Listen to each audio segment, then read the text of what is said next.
แมวเหมียวรุ่นใหญ่มีใครบ้างทรัพย์ทวีจามจุรีบูญส่งกินข้าวแล้วพักผ่อนหย่อนใจลูกเนอะใครอีกหนุ่มหล่อดำขาวมาด้วย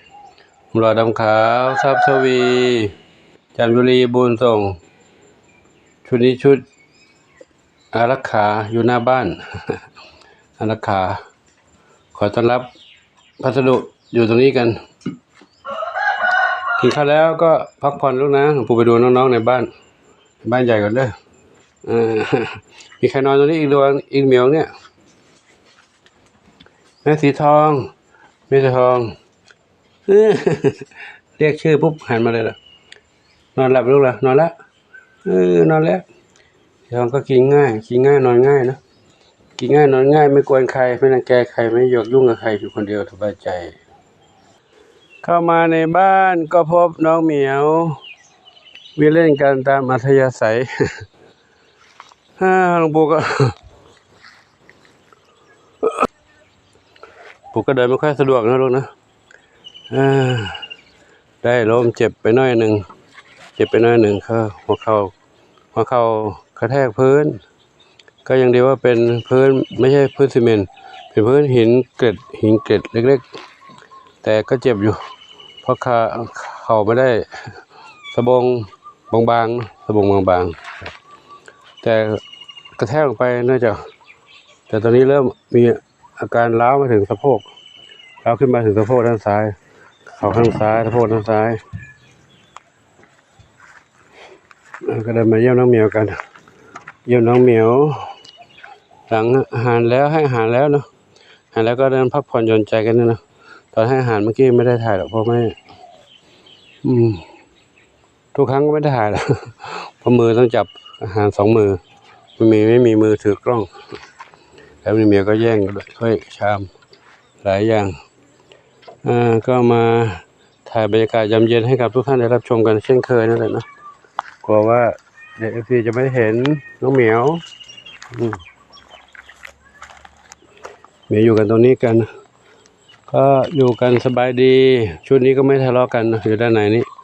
กลุ่มนี้ด้านนี้ไม่ทะเลาะกันก็จะมีเนาะแม่อะไร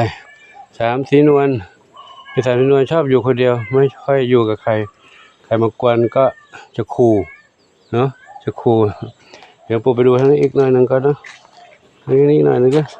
แต่มันอีกค่อยๆเดินไปแล้วค่อยๆเดินไปเหมียวนี่อันนี้น้องดึงน้องไม่อ้วนเลยผอมนะดึงน้องป่วยเป็นโรคอะไรนะตับโตอันนี้น้องดำเล็กหางกวักน้องสี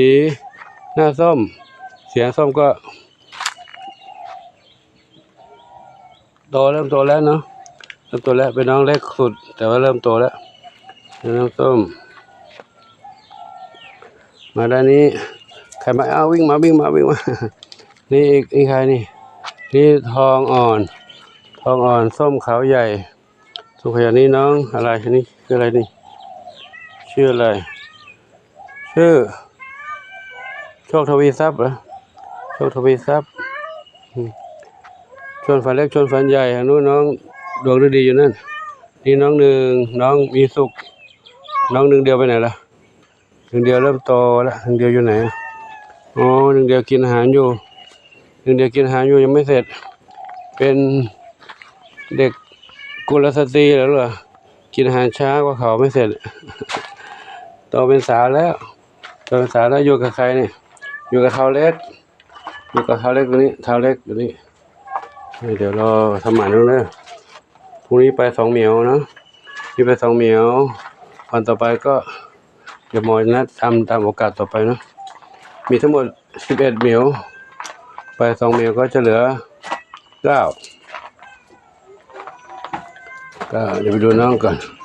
น้องนี่จะต้องไปทำพรุ่งนี้น้องลายน้องเฮงอย่า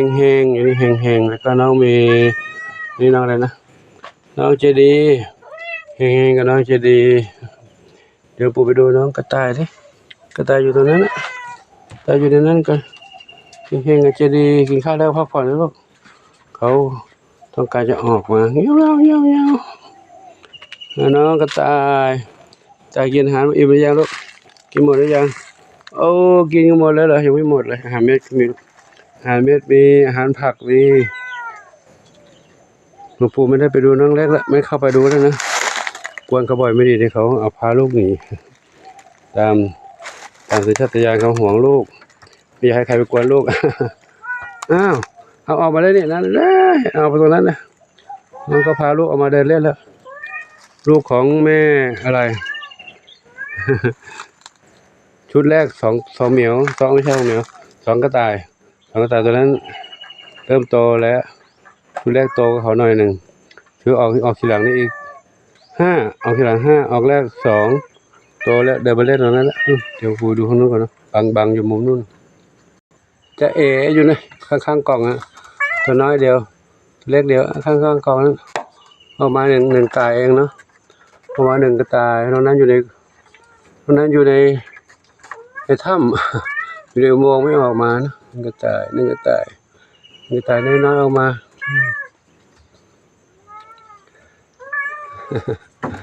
เด้งจ๊กเมียวอะไรลูกเดี๋ยวจะดีอยู่ตรงนี้พูดดูน้องกระต่ายนู่นน้องกระต่ายเล็กเด็กน้อยกระต่ายน้อยโอ้ยเก่านี่ลูกเขาตัวเล็กนิดเดียวแม่อยู่ข้างนู้นแม่อยู่นู่นโอ้แม่ตัวใหญ่ๆอยู่แม่ตัวใหญ่อยู่นู่นนี่ลูกตัวเล็กวิ่งตรงนี้จิ๊กเมียใครตามหลวงปู่มาอุ้ยใครเนี่ยไม่ดำหนวดกับลูกสีหน้าส้มว่าจะไม่เข้ามาก็เข้ามาหน่อยถ่ายน้องเล็กอยู่นี่เด็กเล็กทางนี้ลูกขอดูหน่อยลูกหลวงปู่ขอดูหน่อยปู่ก็ดูในบ้านหน่อยดิเอามาที่ลูกเอามาเร็วอยู่ในนั้น6ตายอยู่นั่นแม่หวงมาปุ๊บแม่หวงไม่ยอมให้ดูเฝ้าปากรูไว้เลยเฝ้าปากถ้ำไว้เลยลูกนะไม่ดูก็ได้ไปแล้วเด้อแล้วนะ มันเอามาก็แล้ว1 2 3 4 5 6 7 5แล้วอุ้ยแย่แล้ว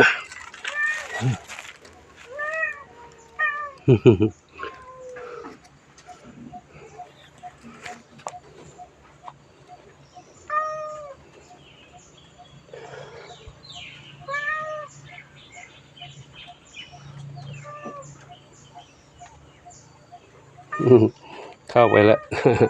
แม่อยู่ตรงนี้แม่อยู่แล้วลูกนี่เราแม่อยู่นี่เอาแล้วนะปู่ขอนำภาพนี้ให้กับทุกท่านได้รับชมกันเพียงเท่านี้ขออนุโมทนาสาธุกับทุกท่านที่มีรักความเมตตาต่อน้องเหมียวน้องไก่น้องเต่าน้องกระต่าย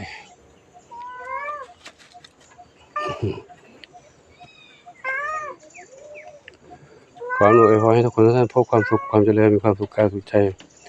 สมปรารถนาทุกกันทุกคนทุกท่านเถิด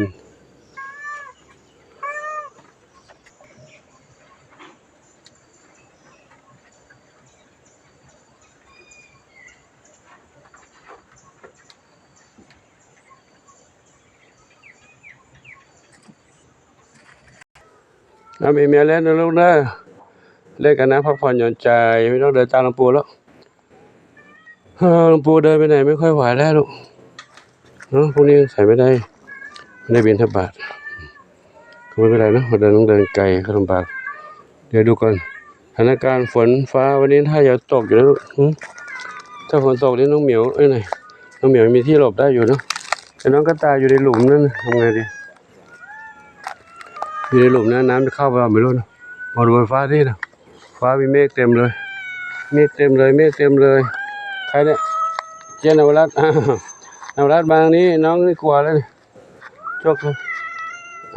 ไม่กลัวกันลูกไม่กลัวกันไม่ขู่กันนะเช่นอันนี้น้องโชคทวีทรัพย์นี่แม่สามสีนวลเจนนวรัตน์ไม่กลัวนะลูกนะกระดมปูขอยุติให้กันนะขอโมทนาสาธุ แล้วพบกันใหม่ในคลิปต่อไปขอความสุขจงมีแด่คนทุกท่านทั่วกันทุกคนทุกท่านสาธุอายุวันโนสุขังพระลังนี่สีนวลกวนลูกทำไมนะดูพี่ถามสีนวลกวนลูกมาเล่นด้วยโชว์ไฟเล็กโชว์ไฟกวาดกันอีกแล้วกวาดกันแล้วทำไมไม่กวาดกันที่โลกนะนั่นสีอะไรสีแว่นดำกับโชคทวีทรัพย์คู่กันทำไมลูกไม่คู่กันที่ลูกอยู่ด้วยกันดีๆหลวงปู่ก็เหนื่อยแล้วนะไปเดินดูเด้อเอาละขอจุติกันทิ้งก่อนเนาะเขาอิจฉากัน อิจฉากันอย่างปู่อยู่ใกล้ใครไม่ได้เอาอิจฉากันนะขอโมทนาสาธุ